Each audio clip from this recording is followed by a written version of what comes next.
Conmemoramos la entrada en vigencia de la Convención sobre los Derechos de las Personas con Discapacidad y su protocolo facultativo, acontecimiento que cambió el abordaje de la discapacidad, reconociendo a la persona con discapacidad como sujeta de derechos y protagonista de su vida. Asimismo, generó las condiciones para la aprobación de la Ley Especial de Inclusión en nuestro país.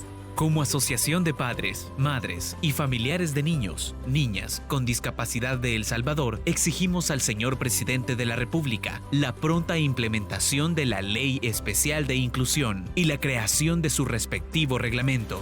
Porque todos y todas podemos ser parte del cambio y contribuir para que los derechos de todas las personas con discapacidad sean respetados. Este es un mensaje de Asociación Los Angelitos. Hora 10. Que la realidad tome la palabra a través de la ciudadanía activa. Sí, nos escucharon, pero solo con ustedes tenemos otra pasarela que la van a hacer inclusiva porque ahí pasan los niños. Hay que empezar resolviendo los problemas básicos de las mayorías populares. Estamos preocupados porque ya son 2 días que nos han quitado el agua por completo. Yo llevaba mi papá súper grave, lo llevaba con vómito, con diarrea. Nos dieron las 10 de la noche y nada. Hora 10. De lunes a viernes a partir de las 10 de la mañana. En la internet puedes buscarnos en nuestra página web www.ysuca.org.sv, en Twitter como @ysuca917 y en Facebook como Radio YSUCA 91.7 FM. YSUCA, contigo en la nueva era digital.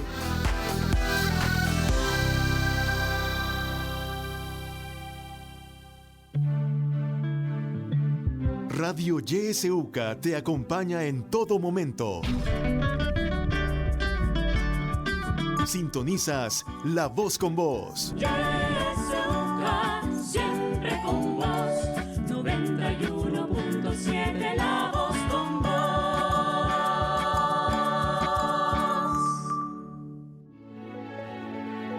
Política, economía, realidad nacional. Presentamos La Entrevista, un espacio de análisis y discusión producido por YSUCA.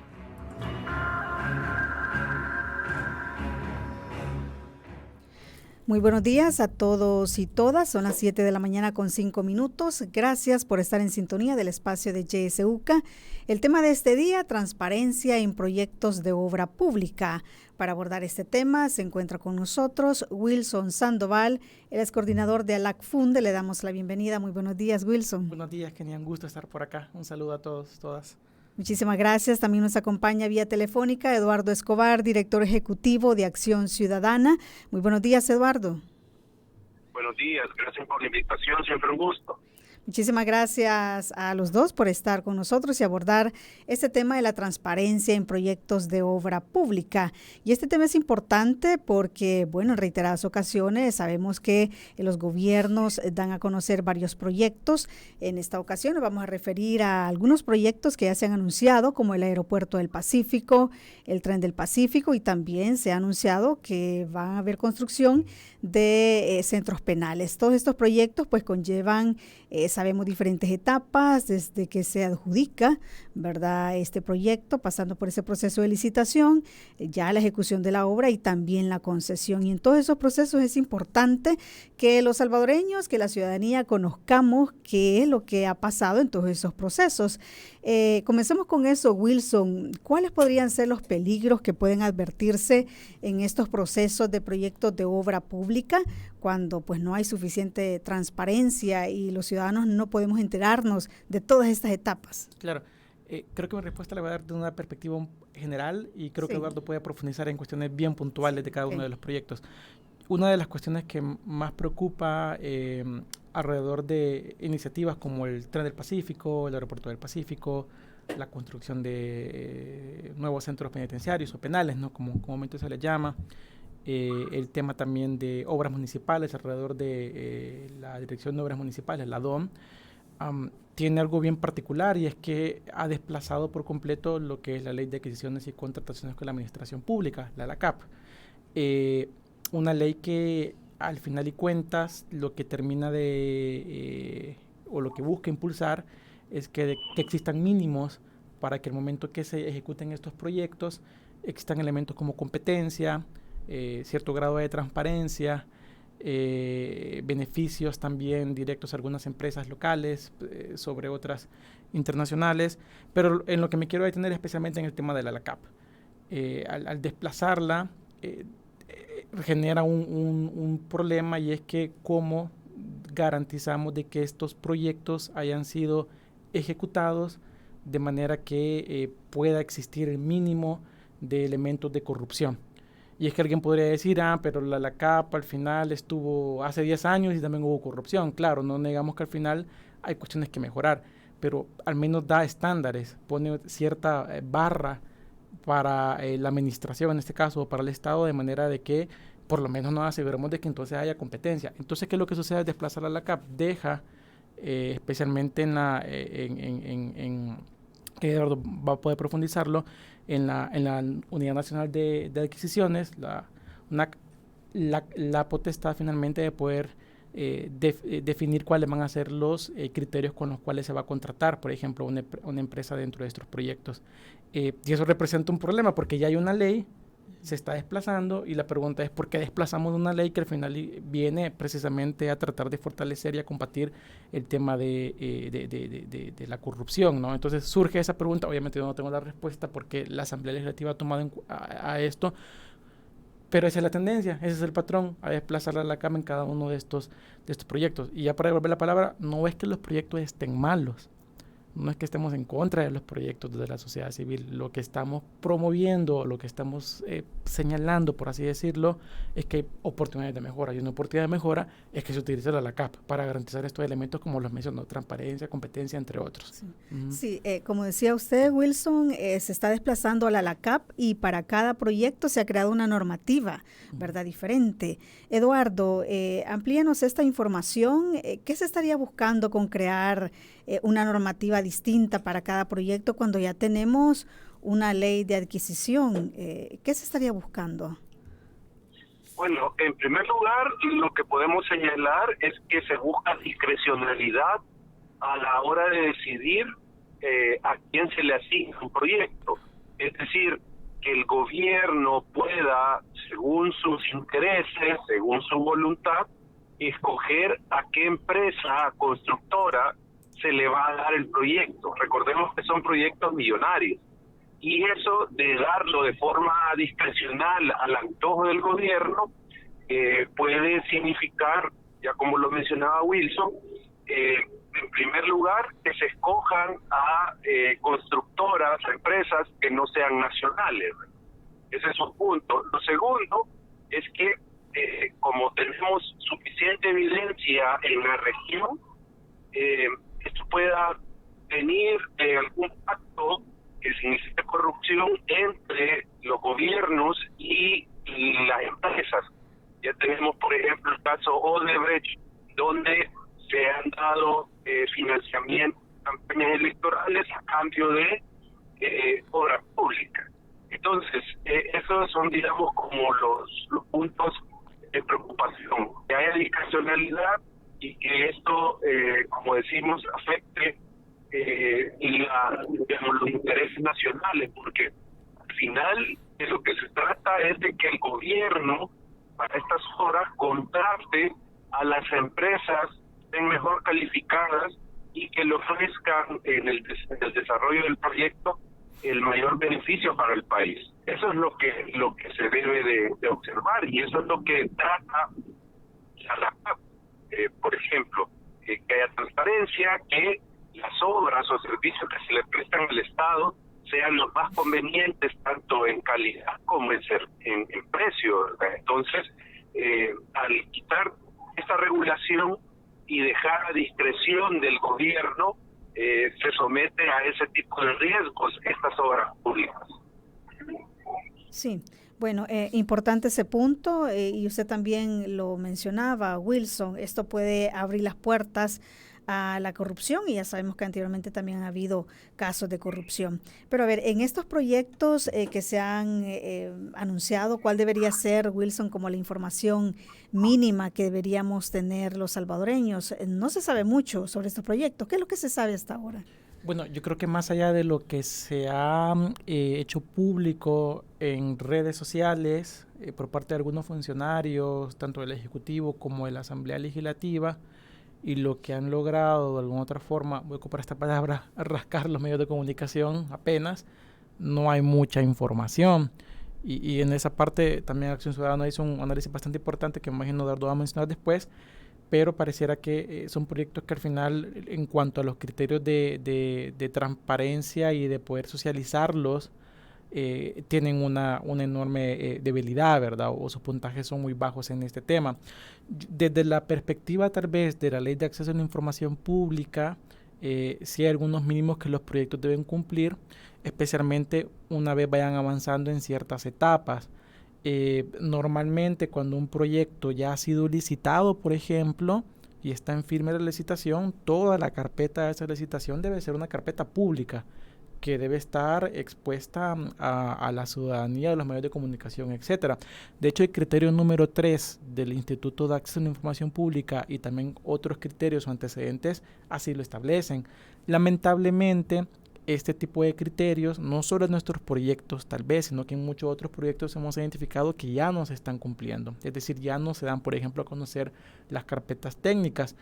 ¿Por qué? Porque las definen como información reservada. Entonces, por ejemplo, una de las cuestiones que tiene que pasar acá es que se tiene que saber precisamente cada una de estas fases, cómo ha ido desarrollándose, cómo se han llegado a la conclusión de que es X o Y empresa la que termina siendo o va a terminar siendo la contratada. Todo el proceso de licitación, de las bases también, si es que se dan bases también de licitación, deben de ser públicas, deben ser socializadas de manera que aquellas empresas que así quieran participen dentro de los procesos. Debe ser también público el tema del presupuesto, de cuánto implica, ¿no?, la ejecución de los mismos. Debe ser pública también la información con respecto a los presupuestos relacionados con los levantamientos de las carpetas que sirven para definir la viabilidad o la factibilidad de los proyectos. También debe ser información que debe estar socializada y puesta a disposición, claro, de forma cronológica según va avanzando el proyecto. Entonces yo creo que en esta parte es importante que la ciudadanía sepa que una vez se den licitaciones o una vez se empiece a ejecutar cierto proyecto, hay información como la que mencioné ahorita que tiene que estar pública, tiene que estar a disposición. Si esa información no está pública o no se socializa, vamos a empezar a encontrar problemas. ¿Por qué razón? Porque surge nuevamente la pregunta, ¿por qué evitaríamos que, por ejemplo, se conozca de la carpeta de licitación una vez, por ejemplo, esté declarada en firme cualquiera de los componentes que vaya dentro del proyecto? Aparte de que cualquier ciudadano en el uso de la LAIP debería poder tener acceso desde ya, por ejemplo, cuál ha sido el expediente que dio paso a la creación de estos decretos o de estas leyes. De hecho, nosotros desde la LAC hemos hecho ya una petición a la Asamblea Legislativa para poder identificar cómo se formuló, ¿no?, cómo se formularon, cómo se dieron paso a estos proyectos dentro de las respectivas comisiones. Vamos a ver si la Asamblea precisamente pues entrega esta información más adelante. Sí, pero Wilson, ¿por qué una carpeta técnica que contiene toda esta información es declarada reservada? ¿Cuáles son los argumentos que dan las instituciones para reservar a lo que, como usted dice, debería ser público? Pues? En algunos casos lo que hemos estado viendo es que, por ejemplo, para proyectos en las municipalidades, por ejemplo, Smart City, es información reservada porque alegan que es información de seguridad pública. Información reservada, por ejemplo, también en el Ministerio de Salud con respecto a las cabinas de vacunación, las han reservado por los próximos años, alegando también de que es un tema que puede atentar contra la salud de la ciudadanía. Entonces son reservas que son un tanto ilógicas hasta cierto punto, que no tienen cierto fundamento técnico, pero así las define los diferentes ministros y sus oficiales de información pública. Y así podemos ir una por una. Por ejemplo, el Ministerio de Obras Públicas también han decidido reservar cierta información porque dicen que si la dan a conocer, van a desfavorecer lo que es la competencia entre las empresas, porque alguien puede resultar beneficiado con información que es sensible o es información que pueda dar ciertos beneficios indebidos a una empresa. Cuando repito, ya el instituto ha establecido en secretario número 3 que ese tipo de información es información pública. Y así podemos ir ministerio por ministerio, entidad por entidad, identificando este tipo de lógicas o raciocinios que han hecho de por qué es información reservada. Me atrevería a decir también que si no se cumplen estos criterios como número 3 dentro de estos proyectos, muy probablemente la lógica va a ser que no quieran dar la información o no quieran entregarla porque alegan de que la reserva en virtud de que no quieren desincentivar la competencia o no quieren afectar la competencia entre empresas, cuando no debería ser así. Realmente el que haya transparencia asegura mayor seguridad jurídica y asegura también de que la gente quiera participar en un proceso de licitación porque hay mínimos, ¿no?, donde se incentiva la competencia. Sí, Eduardo, en estos proyectos específicos que mencionábamos al inicio del Aeropuerto del Pacífico, el tren y también estas cárceles que se proyectan construir en el país, siguiendo con esta lógica que hablábamos con Wilson, ¿hay suficiente información sobre estos proyectos como para que la ciudadanía tenga una idea o parámetros de la factibilidad de su ejecución? O, por ejemplo, si los fondos en realidad están disponibles para realizar este tipo de proyectos, tomando en cuenta también que se debe priorizar, ¿verdad?, la obra pública. Sí, ya como lo decía Wilson, las organizaciones no es que estemos en contra de la obra pública, siempre una obra pública tiene beneficios para la ciudadanía, pero esta debe de hacerse con total transparencia, informando a la ciudadanía los aspectos fundamentales de esta obra. Por ejemplo, el tema del presupuesto. Lo que hemos visto es que no hay todavía, no se ha hecho público de dónde se va a financiar estas obras. Es decir, si van a ser préstamos que el gobierno hará, que al final los vamos a pagar todos, porque los préstamos no salen del bolsillo de los gobernantes, no salen de los bolsillos del presidente. Los préstamos internacionales, para pagarlos, se pagan con los impuestos que día con día nos descuentan. El día con día nosotros pagamos cuando compramos diferentes productos. Entonces, es importante saber si estos proyectos vienen de préstamos internacionales o se van a pagar de fondos de los fondos generales de la nación, es decir, de lo que recauda Hacienda, si de ahí se van a pagar. Entonces, esa información que debemos de conocer los ciudadanos, de dónde es que se va a pagar esto. Lo otro, por ejemplo, la ubicación de las obras. ¿Por qué es importante conocer esto? Porque yo no sé si mi casa va a ser afectada porque ahí va a pasar el tren del Pacífico, que yo vivo en La Paz, yo vivo en La Libertad, yo vivo en San Miguel. No sé si en el municipio y ahí donde yo vivo, en mi colonia, va a pasar el tren, entonces me va a afectar. Entonces, ese tipo de información, por esas razones, es que hay que hacerla pública, para darle seguridad a los ciudadanos y ciudadanas de que no se va a afectar sus condiciones de vida, por ejemplo, o que se van a afectar. Entonces, todos esos datos, muchos de ellos no están actualmente disponibles para la ciudadanía. No hay información certera de, por ejemplo, a dónde se van a construir los centros penales que se han anunciado.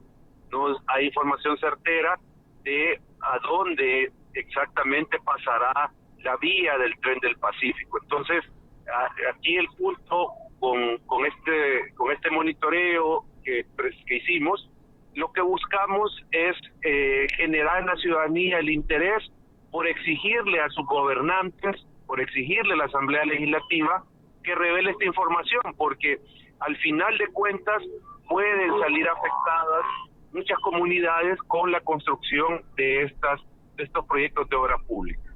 Sí, Eduardo, quisiera ahondar un poco en este tema. Usted mencionaba la importancia de saber si estas obras, los fondos serán de préstamos, por ejemplo, o será una parte de fondos propios, pero también porque es importante conocer si es que acaso será una donación. Sabemos que hay algunos proyectos, ¿verdad? Acá, como el caso de la biblioteca, por ejemplo, que se está realizando, al menos así lo han hecho saber algunas instituciones, con donación china. ¿Por qué es importante también conocer este dato?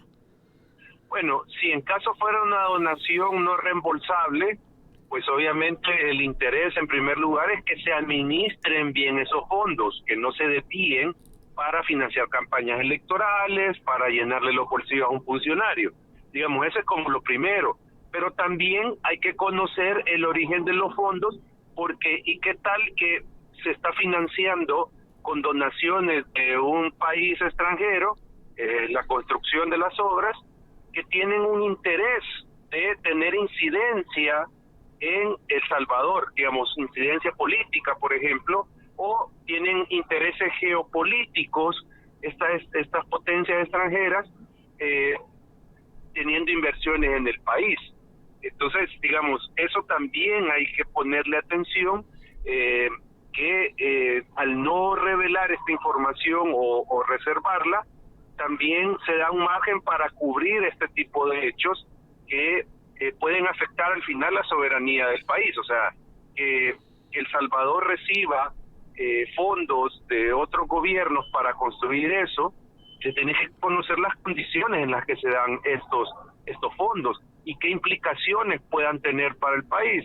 Ya hemos visto, y de hecho en la conferencia de prensa lo señalábamos, casos de algunas naciones donde han aceptado financiamiento, por ejemplo de China, para construir obras, aeropuertos y cosas por el estilo, y al final han sido afectados porque no pueden pagar los costos y terminan entregando o cediendo las obras a terceros. Entonces ahí se le ha afectado el Estado. Entonces hay que saber de dónde vienen los fondos, para uno, que se administren bien, y dos, para conocer, digamos, si se está financiando por otros gobiernos estas obras públicas, y tener en cuenta eso para más o menos saber qué intereses pueden haber detrás de financiar estas obras.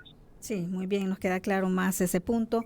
Wilson, hablemos también de la participación de la gente en este tipo de proyectos, y ya lo mencionaba también Eduardo, es importante que la gente sepa por dónde va a pasar esa construcción, si es que va a afectar sus viviendas, si es que va a afectar zonas importantes protegidas, por ejemplo. Eso está pasando con la zona del aeropuerto, el Pacífico, ¿verdad?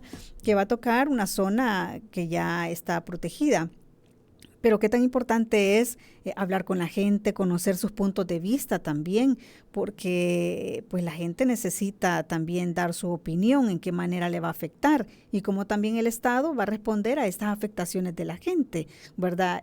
¿Han visto ustedes o han indagado si en alguno de estos proyectos realmente se están dando este tipo de relaciones, de reuniones y comunicación con la gente que va a ser afectada?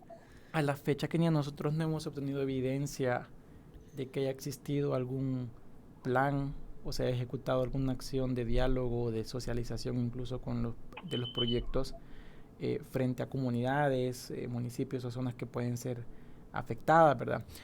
Vamos a terminar de corroborar eso si la Asamblea nos entrega, por ejemplo, los expedientes, porque vamos a identificar, por ejemplo, ahí si se llamó a alguna comunidad o a líderes comunitarios o a ciertas zonas para poder como dialogar sobre la formulación e implementación de estos decretos en realidad que derivarían en proyectos como el tren o el aeropuerto. Llama la atención que incluso no en redes sociales circulaba, y eso sí logramos verificar, que una de las comunidades que resultaba afectada en el oriente del país, pues casi que se le eliminó del Google Maps, y uno ya no puede entonces encontrar a esta zona porque ha sido tapada para efectos de invisibilizar de que hay comunidades que pueden resultar afectadas con los proyectos. Y esto es grave porque si bien debe promoverse el tema de la infraestructura, el tema del desarrollo, no puede hacerse a costas de menoscabar otro tipo de derechos que pueden verse afectados con estos temas. Doy un ejemplo, lo que decía Eduardo, hay que saber dónde va a pasar el tren, hay que saber dónde puede estar el aeropuerto. ¿Por qué? Porque muy probablemente, y en el caso, por ejemplo, del aeropuerto, si no recuerdo, pueden afectarse temas ambientales. O sea, bien lo decía, hay zonas protegidas allí y que han sido protegidas precisamente porque hay un tema crítico de medio ambiente en el país que no puede dejar hacia un lado. Pueden resultar afectado el tema del derecho a la vivienda digna. ¿Por qué? Porque hay gente a lo mejor que allí tiene su propiedad, tiene su vivienda y que tiene que ser desplazada. A esto hay que sumarle de que hay toda una ley también de expropiaciones que se aprobó en la Asamblea Legislativa que busca precisamente casi que echar a las familias de aquellos lugares donde se encuentran ahorita habitando a efectos de poder construir estos proyectos. No puede ser a costas de dañar el desarrollo también de otras personas por menos, a pesar de que pueden estar en que tal vez son comunidades en situación de pobreza. Es decir, no valen menos que otros ciudadanos a costas del desarrollo. Entonces, debe existir participación y consenso en este tipo de proyectos de manera de que no se afecten a estas comunidades y repito, no solo las comunidades, el tema ambiental es preocupante también, porque ya otros medios de comunicación han señalado cómo el Ministerio de Medio Ambiente ha sido ágil y efectivo en entregar permisos para proyectos pasando por altos criterios mínimos para poder garantizar el tema de un ambiente sano, al cual también todos tenemos derechos. Entonces, aquí me parece que hay un tema para hablar mucho, pero que es crítico porque puede resultar en la afectación de muchos ciudadanos. Y Wilson, ¿y quiénes deberían de conocer esta información? Y le pregunto esto por el caso particular del Aeropuerto del Pacífico. Nosotros como medio, YSUCA, ha llegado a la zona a conocer las afectaciones que pueden haber. Quisimos este sábado anterior estar en una reunión que tenía CEPA, ¿verdad?, con los habitantes. Sin embargo, no se permitió el ingreso. Dijeron que no querían medios ahí, que era una información, una reunión entre la institución del Estado y la gente, y que entonces era interés de la gente de la comunidad, no nuestro, ¿verdad? Pero son proyectos que se están construyendo o se van a construir con dinero público, con dinero de todo. Y pues uno de los objetivos de los medios de comunicación es precisamente dar a conocer esa información. ¿Qué opina usted de eso? Para empezar, sumamente preocupante que no hayan permitido el acceso a la prensa, independientemente del medio del que fuese. Toda la prensa debería tener acceso a esto, porque ustedes son precisamente los que articulan la información para que la ciudadanía sepa qué es lo que se está haciendo en los proyectos. Entonces, repitiendo la pregunta, ¿quiénes deberían de conocer?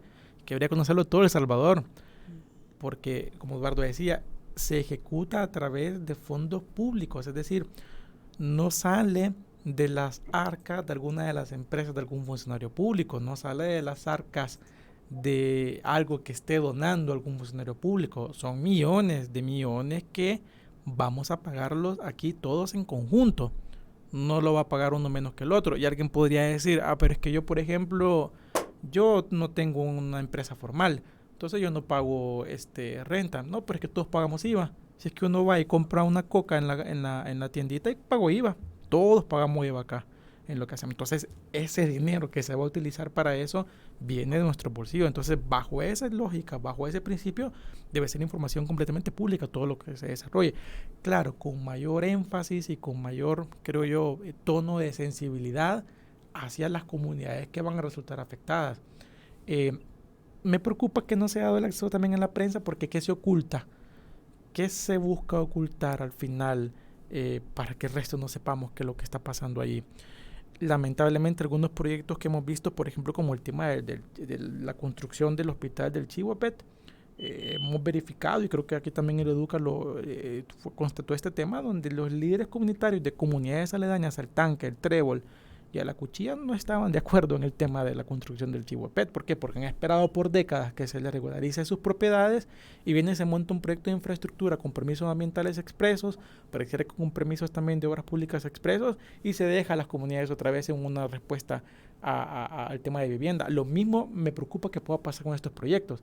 Gente que lleva años esperando agua potable, acceso a salud, acceso a mejores escuelas, pero que va a verse afectado otra vez por un proyecto de infraestructura sin que solucione sus derechos más básicos. Así es, vamos a hacer una pausa en este momento. Cuando regresemos continuaremos hablando sobre este tema y también escucharemos sus opiniones y comentarios. Ya volvemos.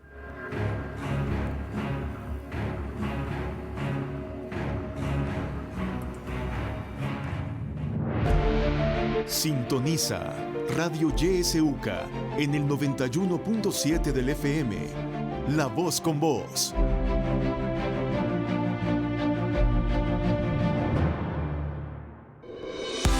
En la internet puedes buscarnos en nuestra página web www.ysuca.org.sv, en Twitter como @ysuca917 y en Facebook como Radio YSUCA 91.7 FM.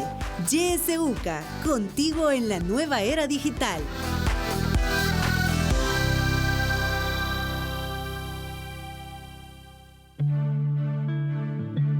Radio YSUCA te acompaña en todo momento. Sintonizas La Voz con Vos. YSUCA,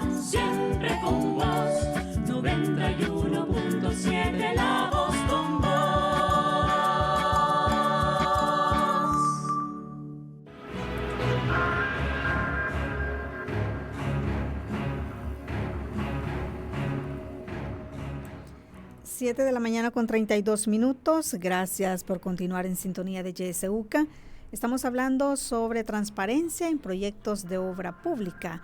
Nos acompaña Eduardo Escobar de Acción Ciudadana y también está con nosotros Wilson Sandoval, coordinador de ALAC Funde, y estamos hablando pues sobre cómo debe haber transparencia y también información en todos estos proyectos que se han anunciado: el Aeropuerto del Pacífico, el Tren del Pacífico, nuevas cárceles que ya han sido anunciadas de parte de este gobierno. Es momento de que usted pueda participar, si así lo considera. Puede hacer sus preguntas directas al 2275-9501, 2275-9502. Ya tenemos una llamada. Buenos días. Bueno, buenos días. ¿Aló? Sí, le escuchamos. Sí, mire, yo quiero opinar sobre estas cosas, estos proyectos que están en el gobierno. Por ejemplo, dice que va a ser un estadio. Mire, eso es malgastar el dinero en un estadio. Aquí en la capital tenemos 2 estadios, señores. Tenemos el Mágico González y tenemos el Cucatlán. Pero en el Mágico González, ¿para qué se usa? Para nada. Está desocupado eso. Con las canchas que tenemos nosotros aquí para el fútbol, que tenemos suficientemente las canchas que están. Entonces, en cambio, ¿por qué no hacen más hospitales, escuelas y otras cosas más importantes que necesita el pueblo? Pero no, mire, el estadio ese va a arrancar a saber a dónde va a ir a meter toda esa gente que va a usar ese proyecto de ese mastodonte para que esté desocupado, y la gente se va a dañar, mucha gente. En cambio, en hospitales, escuelas, pues entonces no usa mucho espacio. Debemos de pensar el gobierno debe pensar en otras cosas más que necesitamos nosotros, no el fútbol. Muchas gracias. Bueno, muchísimas gracias por su participación. Y quisiera consultarle esto a Eduardo, comentario que nos hacían sobre priorizar, ¿verdad?, las construcciones de obra pública, pero también nos envían una pregunta y dice: ¿dónde se puede informar cuánto se sabe de la corrupción en obras públicas? Eduardo. Bueno, con esta última pregunta, yo creo que Wilson puede dar los datos de la LAC donde se puede denunciar corrupción en obra pública. También está la Corte de Cuentas de la República, que puede ser otro sitio donde se puede denunciar corrupción. Yo creo que el amigo que habló exactamente también pone un aspecto importante en el debate: la priorización, la necesidad de realizar estas obras públicas. O sea, ¿será necesario hacer un tren del Pacífico? ¿Será necesario hacer un aeropuerto? ¿Será necesario hacer un estadio? Yo creo que ahí ha puesto, lo importante al debate. Nosotros sabemos, por ejemplo, en el área metropolitana de San Salvador, el sistema de desagüe, de cañerías y todo esto ya dio su vida útil. Hay que volverlo a construir, hay que renovarlo. ¿No será eso más importante? Porque por eso se inundan las calles de San Salvador. Sí, ¿no será más importante eso? Tenemos una ciudad capital, y no quiero centralizar solo en la capital. O sea, cada zona del país tiene sus prioridades, pero hablando de aquí de la capital, donde se va a construir el estadio, ¿por qué no implementar mejor un sistema de transporte colectivo masivo para solucionar, problemas de movilidad de la ciudadanía, de tráfico, de contaminación? Entonces, si bien nosotros hemos señalado que la obra pública es beneficiosa, pero no hemos entrado a hacer esa valoración que hace el amigo respecto de la necesidad de estas obras públicas, porque no solo es el tema de si hay transparencia o no en la ejecución de la obra pública, sino que también hay que ver si son necesarias este tipo de obras y si no se tiene que priorizar en otros aspectos, como decía el amigo. No tenemos el Hospital Rosales construido, solo hay un hospital de niños. Irónicamente, este país solo tiene un hospital de niños y también tiene un hospital para mascotas. O sea, imaginémonos las prioridades de este gobierno. Entonces, ahí es donde queda también a la ciudadanía alzar la voz en ese sentido y reclamar y exigirle al gobierno que construya obras que nos beneficien directamente. Sí, bueno, gracias. Quiero leer otros mensajes que nos llegan. Dice Ana Juárez, buenos días, la corrupción está a la orden del día con tantas reformas para cubrirse las espaldas. Tito nos dice, El Salvador no avanza. Hay muchos secretos entre amigos y compadres de Nayib Bukele. Saludos. Y le vuelvo a hacer la pregunta a esta Wilson, ¿dónde podemos encontrar, dicen, información sobre corrupción de obras públicas anteriores?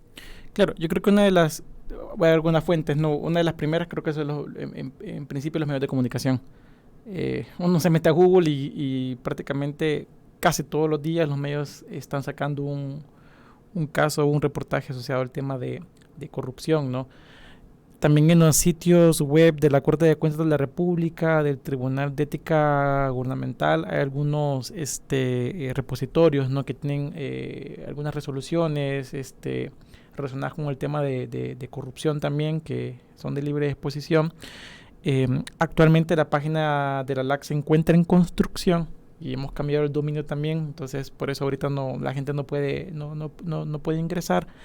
De paso, la nueva página es alacsb.force.com, pero todavía no está disponible, pero en su momento esperamos también tenerla disponible para que también ahí podamos ir subiendo nuevamente información relacionada con actos de corrupción que vayamos como identificando. Pero esto creo que son los espacios más o menos donde la gente puede ir encontrando algunos datos. Y se puede, Wilson, mencionar como algunos casos. Hemos escuchado algunos casos, hay el caso sonado, ¿verdad?, de corrupción en obra pública de gobiernos anteriores. Es que esto ha ocurrido desde hace mucho tiempo. Algunos de ellos, para recordar cuáles han sido. Yo creo que, por ejemplo, si alguien hoy busca desde su celular en Google Diego de Holguín, va a encontrar mucha información sobre este caso, ¿no? Bastante sonado de corrupción y cuánto tiempo pasó sin poder ejecutarse, ¿no?, que empezó con el periodo del expresidente Antonio Saca. Que fueron años, creo yo, donde no se terminaron los tramos de forma adecuada. Creo que otro ejemplo también es la presa Chaparral, ¿no?, también, que si uno puede ponerlo en internet va a encontrar también información sobre este tema, donde también uno de los gobiernos, si no me recuerdo, el FMLN estuvo también involucrado, ¿no?, también con ese tema de retrasos en la infraestructura, y que son casos porque en su momento han sido investigados por la Fiscalía, por la Corte de Cuentas de la República, entre otras instituciones y especialmente los medios de comunicación. Yo creo que los casos abundan. Si quieren ver casos también de la administración actual, pues yo creo que también pueden buscar sobre el tema del hospital en Cifco y también de la reserva de información por parte del MinSal en cuanto a cabinas de vacunación, en cuanto a proyectos de infraestructura también de obras públicas. Hay bastante documentación que los medios de comunicación han venido exponiendo. Sí. Eduardo, también hablemos sobre los riesgos que hay también en la ejecución de obras municipales y que están ahora a cargo de la Dirección de Obras Municipales, y cuáles podrían ser los riesgos que se podrían advertir también en este sentido, porque pues hay que recordar y sabemos que ahora ya las alcaldías pues ya no ejecutan las obras que hacen en sus municipios, sino que pasa a esta Dirección de Obras Municipales. Ahí también podríamos encontrar algunos riesgos en ese sentido. Claro, y yo creo que es importante resaltar los datos que ha recabado Funde, que la Dirección de Obras Municipales no tiene criterios definidos respecto de cómo asignan fondos y cómo aprueban proyectos que le presenten las municipalidades. Entonces creo que eso es también un tema importante que se tiene que discutir, con base a qué se aprueba un proyecto de parte de la la DOM, por qué se aprueba, qué criterios se implementan para aprobar esos proyectos. Entonces, aquí lo relevante a señalar es que al no tener claridad y transparencia sobre esos proyectos, se pueden dar, al igual que en obras públicas a nivel nacional, se puede dar espacio para la corrupción, para que se ejecuten obras, como ya antes se ha señalado, de forma discrecional, que no son las mejores, digamos, beneficios para la ciudadanía, y de remate los fondos públicos son desviados, las obras cuestan más de lo que deberían costar, y quien termina pagando el costo es la ciudadanía, porque tiene obras públicas deficientes, tiene mayores costos, o sea, hay que pagar mayores costos de estas obras, y entonces, como digo, todo esto afecta la calidad de vida de la población porque no tiene la infraestructura necesaria, y nos afecta el bolsillo a todos, como ya lo mencionaba Wilson, porque el tema al final es que todas estas obras, tanto a nivel municipal como a nivel de gobierno central, las terminamos pagando todos. O sea, nosotros somos los que ponemos los recursos al final para que se construyan estas obras, y por lo tanto debemos de exigir que se manejen adecuadamente estos fondos. Sí. Wilson, tenemos información acerca de los procedimientos que está llevando a cabo la DOM. ¿Qué ha investigado Funde? Bueno, nosotros, utilizando la Ley de Acceso a la Información Pública, hemos venido solicitando información a la Dirección de Obras Municipales, la DOM. Voy a mencionar algo positivo de la DOM para no para ser balanceado, ¿no? La DOM hasta ahorita nos ha entregado la información que hemos venido solicitando, lo cual es bueno, y ojalá la DOM lo siga haciendo a pesar de estos oportunidades de mejora que estamos señalando. En el principio de este año, en el mes de abril, solicitamos 3 cosas a la DOM. Uno, le pedimos que nos pudiera entregar una copia, ¿no?, del reglamento que desarrolla la ley precisamente de la Dirección de Obras Municipales, es decir, el reglamento que debería estarse utilizando para cumplir con su ley. Le pedimos también otra cuestión, que es el documento mediante el cual se regula la selección de proyectos a nivel de municipios, y le pedimos también una copia de la certificación o acreditación antisoborno que la DOM pues manifiesta tener. En el caso de las primeras 2 peticiones, nos indican de que a la fecha están en desarrollo, aún tanto de el reglamento que ha de dar paso que desarrolla en la ley, pero lo más importante es que nos dicen que aún tienen en desarrollo los criterios que definen cómo elegir un proyecto a nivel municipal. Para que la gente pueda comprender esta última cuestión, a la fecha quiere decir que todo lo que ha ejecutado la DOM desde que nació allá por noviembre del año pasado hasta este día, y todo lo que hemos visto en las calles, cuando vemos estos rótulos y que vemos los tráficos y todo que se genera a partir de las reparaciones, por ejemplo, que están haciendo de las calles, no tienen criterios de cómo eligieron. Por ejemplo, estar aquí reparando la calle en Antiguo Jucatelán versus no estar reparando la calle allá en Mexicanos, por dar un ejemplo. No tienen un parámetro de cómo poder elegir entonces a qué beneficio, a qué municipio beneficiar, con qué alcaldía trabajar.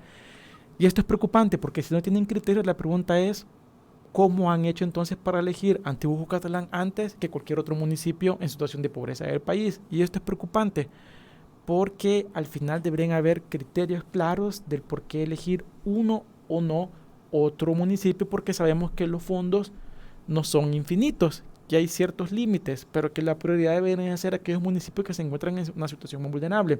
Entonces, para que la gente lo comprenda, este es como un tanto el dilema de por qué es necesario tener criterios, y si no hay criterios, la pregunta es entonces, ¿cómo ha hecho para tomar la decisión? Es una petición de información que también ya introducimos frente a la DOM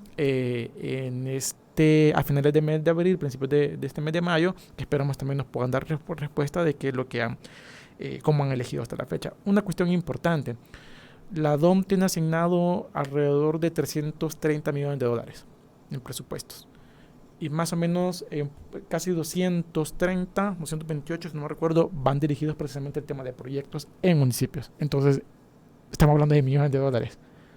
No pueden ser ejecutados bajo la lógica discrecional. Tienen que existir criterios que definan en dónde van a ser utilizados. Y ya por último, perdón que me extendí esta parte, la DOM también desplaza la utilización de la LACAP, como dijimos al principio. Es decir, su ley eliminó la LACAP para este tipo de procesos de contratación en los proyectos, y en su ley manifiesta que lo que debe existir es una certificación antisoborno, que es un estándar, es una ISO, y este estándar en principio es precisamente para poder combatir el soborno que se pueda dar en los proyectos, es decir, actos de corrupción. La certificación tampoco la tienen. A pesar que usted entra al sitio web, va a encontrar que están certificados en teoría con este estándar antisoborno. Según la información que solicitamos y le pedimos a la DOM, también están en proceso.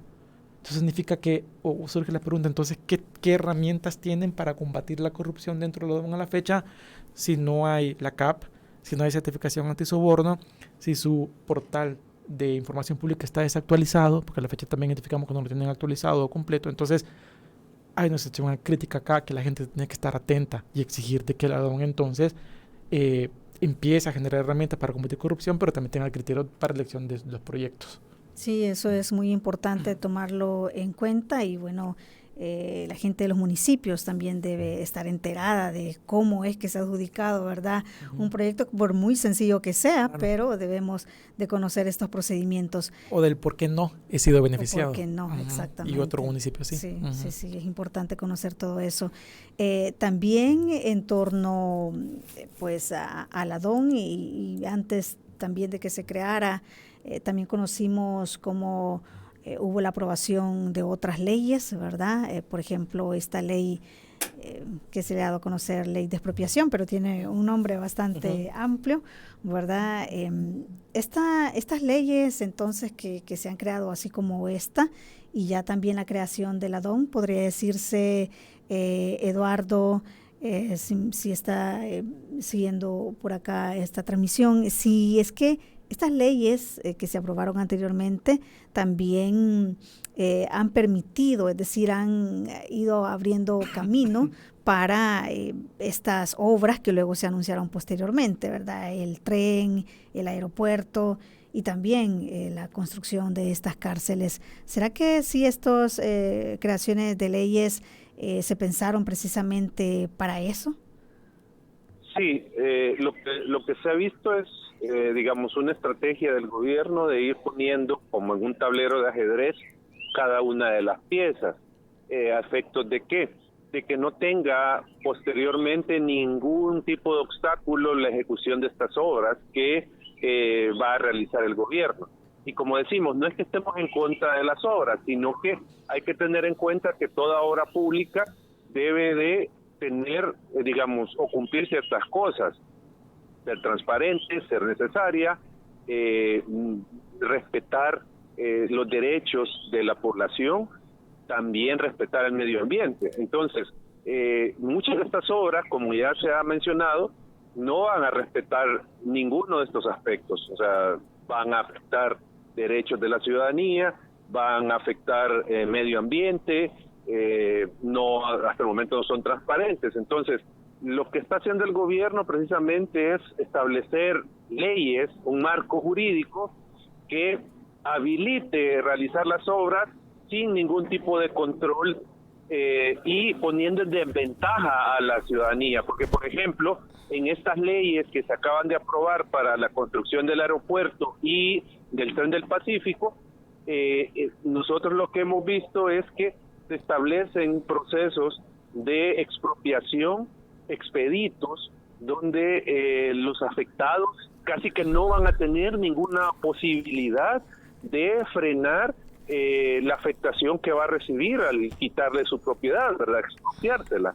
Entonces, como digo, el gobierno tiene toda esa maquinaria que está implementando tanto la legislativa como la del ejecutivo para poner todo a su favor, y aquí es donde, para terminar, donde es importante referirse a la ausencia de independencia judicial, porque los jueces de la República podrían, en un contexto de independencia de este órgano, jugar un rol importante para evitar que se den violaciones a los derechos de la ciudadanía y que se afecte el medio ambiente. Pero como no tenemos esa situación de independencia judicial, entonces esto agrava todavía, o va a agravar la situación de las personas que se van a ver afectadas por estos proyectos de obra pública. Sí, es que las instituciones también juegan un rol bien importante en esto, Wilson, y hablemos también de las instituciones de control y fiscalización,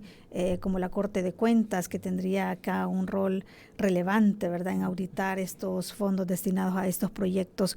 ¿Considera usted que la Corte es una institución que sí está fortalecida y que es capaz de hacer un buen trabajo en la auditoría de estos proyectos?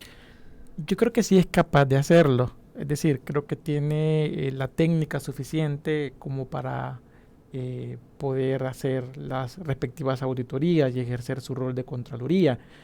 La respuesta con respecto a si lo está haciendo, creo que no, especialmente no al menos de forma visible o no al menos de forma que pueda notarse de que exista un contrapeso, ¿no?, en términos de que alguien está vigilando, porque una cosa es tener el rol constitucional que se le da a la Corte de Cuentas, pero otra cosa es de verdad hacerlo y en el sentido también ejercer presión para que la corrupción vaya disminuyendo. Entonces, si la Corte de Cuentas no ejerce este rol de manera que también se identifique como un organismo que está haciendo presión y que está favoreciendo el combate a la corrupción, se vuelve ineficiente, ¿no? Uno puede quedar en la duda de entonces si está haciendo o no cumpliendo el papel que le manda la ley.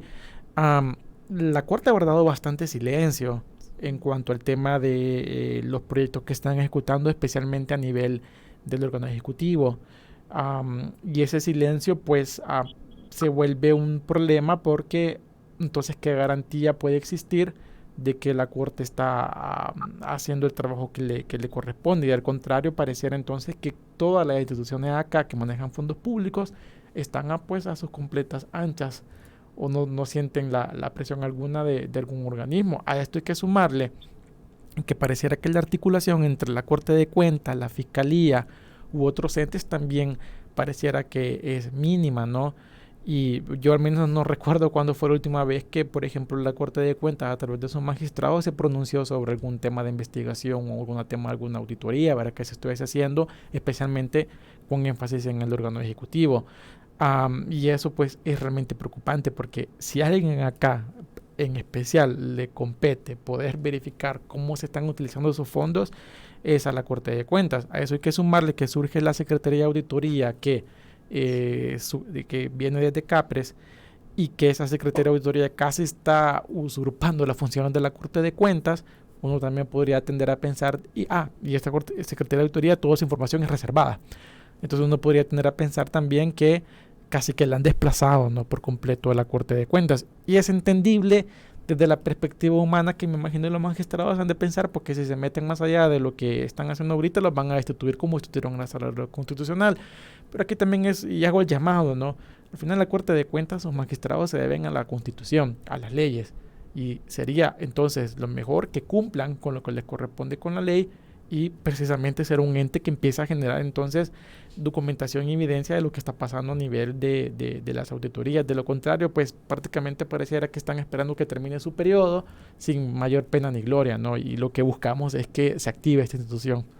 Así es. Ya para ir finalizando, Eduardo, bueno, hemos dicho en esta entrevista que cuando se oculta información, también cuando no se rinden cuenta de este tipo de proyectos, pues es más probable que se haga un uso ineficiente de los recursos disponibles y también abre la puerta a casos de corrupción. ¿Cómo entonces, Eduardo, se evita que se haga mal uso de estos recursos públicos? ¿Cuál sería el llamado también de parte suya y de Acción Ciudadana para las instituciones? Bueno, cuando no hay transparencia, lo que sucede es que se oculta las conductas indebidas. Es decir, como que si fuéramos nosotros niños que nos ocultamos en el closet para comernos los dulces que nos ha prohibido nuestra madre que comamos porque nos van a hacer daño. Entonces, eso es lo que sucede cuando un gobierno oculta información sobre cómo está manejando los fondos públicos, cómo está gestionando la cosa pública, cómo está ejecutando obras públicas.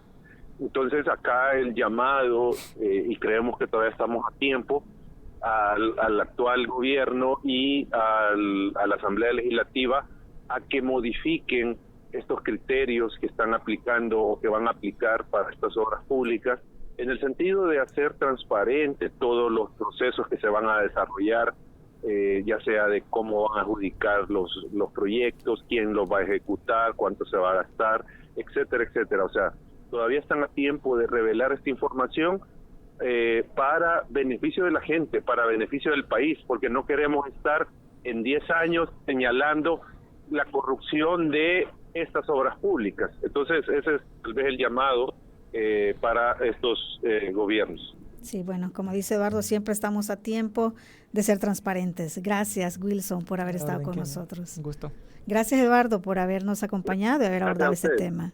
Muchísimas gracias a usted también por su sintonía. Recuerde, esta entrevista se transmitió vía Facebook Live. Ahí puede volver a escucharla y también compartirla. También le invito a que visite nuestro canal de YouTube. Búsquenos como Radio YSUCA 91.7 FM. Muchísimas gracias. Nos vemos y nos escuchamos el próximo lunes.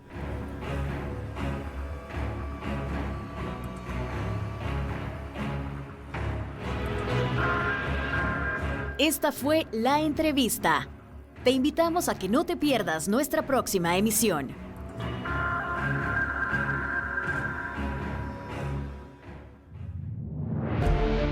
Sintoniza Radio YSUCA en el 91.7 del FM. La voz con vos.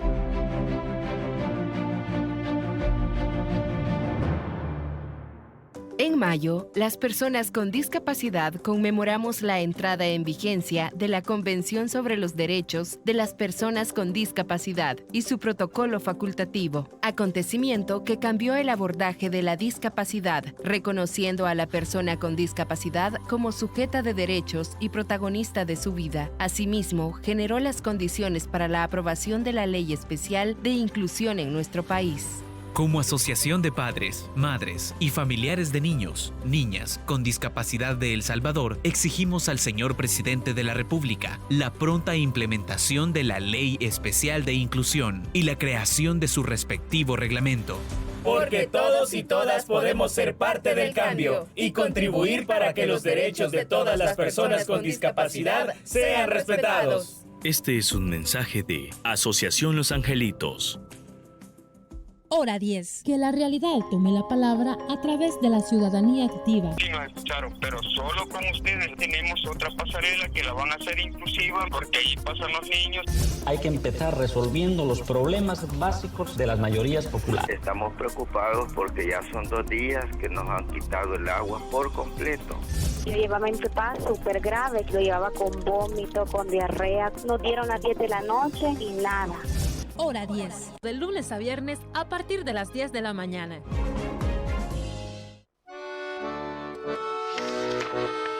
Es algo que practicamos para ponernos en forma y que tiene unos requisitos a los que llamamos normas.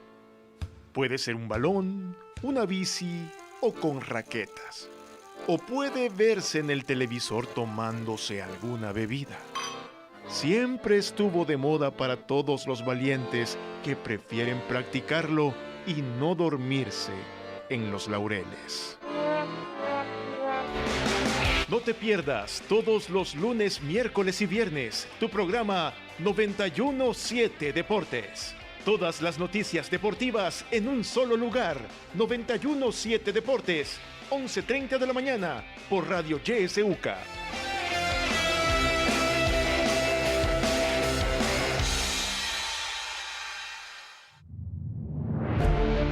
La estación con voz, 91.7 FM.